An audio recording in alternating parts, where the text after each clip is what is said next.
All right, so now you know your basal metabolic rate. That gives you an idea as to about 80% of the calories you need through the day. And then how many extra calories you need is going to be determined by your activity. And that's really going to come into play as to how many calories overall you need. Because really it's all about caloric expenditure, burning calories, versus how much you're taking in, how much caloric intake you have. And when it comes to this, this is why for body weight, your diet rules. And really it's only for body weight, because body weight is going to be just how much do you weigh. It doesn't really tell us the important thing of how much of what you weigh is your muscle mass, how much of what you weigh is your fat mass. But for body weight, your diet is the ruler. And the reason for that is this. If you walk or you run a mile, it uses about 100 calories. In each pound of fat, there's 3,500 calories. So now just do the quick math. How many miles does it take so that you would have to run or walk to lose a pound of fat? Does it make sense to do that? Does it make sense that you can go and you can put in 35 miles of walking or running just to get rid of 1 pound of fat? You know how many pieces of bread is in 100 calories? It's 1 piece of bread. So if you're going to walk a mile or run a mile, and then you're going to go eat a piece of bread, you're even. If you're going to go and you're going to be, exercising on the treadmill, or you're going to be doing a step work, aerobic type of thing, and that's going to be, 40 minutes on there. Look, that's about 350 calories. Oh, and while I was on there, I was drinking a Gatorade. Oh, that Gatorade, 350 calories. Now you're even. So you can see how when we're talking about caloric intake versus expenditure, if it's really, really easy to put extra calories into your body, it's really hard to expend a lot of extra calories. So when we're talking about body weight and we're saying it's a balance between intake and expenditure, it's easier to decrease the intake than to increase the expenditure, because we're not really getting much for the activity we're doing. We're getting 100 calories for walking or running a mile. That doesn't seem like it's equivalent to 1 piece of bread. All right? So that's why for body weight, the diet rules. Intake is the easiest thing to control. So then the question becomes, what's the best diet? There's got to be a perfect, ideal diet for everybody. For everybody, all they have to do is get on that diet. And if you listen to people, people are convinced of this. And this is because diet and religion are very similar. If you go through an experience and you turn to your God and you feel like you overcome the experience, and that was because of your God, you're going to be completely and utterly devoted to that God. In the same way as if you've struggled with weight your whole life and you find one diet that works for you after trying hundreds of different things, you find that it works for you, you're going to be completely devoted to that diet. And you're going to think that everybody should be on that diet, or everybody should follow your religion. But the reality is, when we look at this and we take, say, low fat versus low carbohydrate diets, there's 12-month weight loss. And so what they did is they took 609 people and they did weight change over 12 months, whether they were on a low fat or a low carbohydrate diet. They also looked at all kinds of different things like their genotypes, their insulin secretion patterns, all of these different things. Randomized clinical control. This is the best dietary control study that I've seen. The low carbohydrate, low fat diet. The low fat diet, 5.3 kilos lost. The low carbohydrate diet, 6 kilos lost.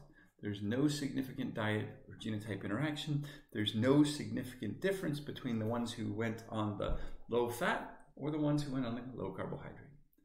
It all comes down to, when you do low carbohydrate, you restrict your dietary choices, you're decreasing intake. When you do low fat, you're restricting your dietary choices, you get decreased intake. And this is always what happens with a new diet. You come up with a new diet, we're only going to eat X.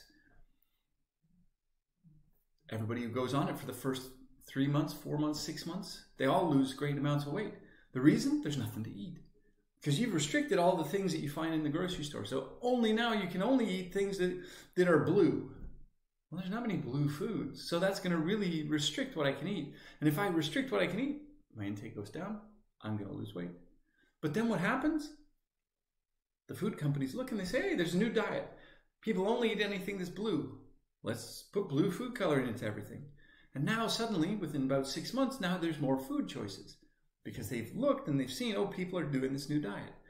It happened with the zone diet where it was 40-30-30 and people were reducing carbohydrate. So what they did, the food companies did, is they say, oh, this has no sugar in it. Because all they did is they put an alcohol group onto the sugar. Calorically exactly the same, put the alcohol group onto it. Now you could say on the label, no sugar. So what happened? People lost really good weight on the zone diet for a while. Products started appearing that fit their diet. More choice, less restriction, more intake, less weight loss. All right? The best diet is the diet that you feel satisfied when you eat a smaller amount. That's the only thing. Because if you eat a smaller amount and you're satisfied with that, that's great. So if you can do that by eating vegetables, if you can do that by eating high-fat food, if you can do that by eating protein-rich foods, whatever works for you to allow you to feel in control of what you put into your mouth is going to be the best diet for you.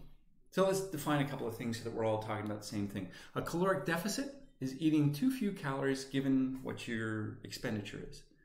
So a negative energy balance is when you're eating fewer calories than you expend. A caloric deficit is similar, but what the difference is when we're in a caloric deficit, that means that we're kind of in a fasting situation. It's not that we're eating fewer calories than we expend. Yes, we are, but it's that we're eating many fewer calories than we expend. Malnutrition is a lack of proper nutrition, and it's really about not having enough to eat or not eating the right things. So you could either have malnutrition because you don't have any food, or you could have malnutrition because you're a little kid and you only like to eat white things, and white things don't have proteins in them, they don't have fiber in them, they don't have all of these vitamins and minerals. Now you're going to be malnourished. You could be malnourished in a situation where you're eating the same thing as the locals do, but the locals, say you're in Africa and most 3 meals a day you're getting mealie meal, which is a cornmeal. That's great. It gives you calories, but it doesn't give you protein. It doesn't give you other nutrients, so you're technically malnourished. And many of the kids who are growing up in that area are actually going to be stunted. A caloric budget. A caloric budget is how many calories you get to spend each day. So that means how many calories you should eat each day. A caloric excess means you're eating more than your caloric budget. Okay?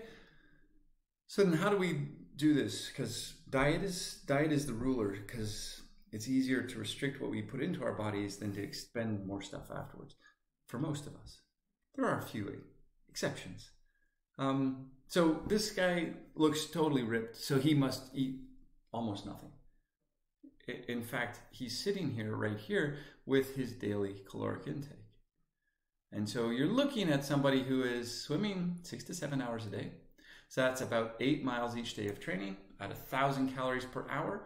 That means he's expending, we're going to average this out, 6,500 calories. On top of that, he's 6'6" tall, and he's a big dude, 2,500 basal metabolic rate calories. So now what you're looking at is you're looking at 25 onto here. That's going to be 9,000 calories a day.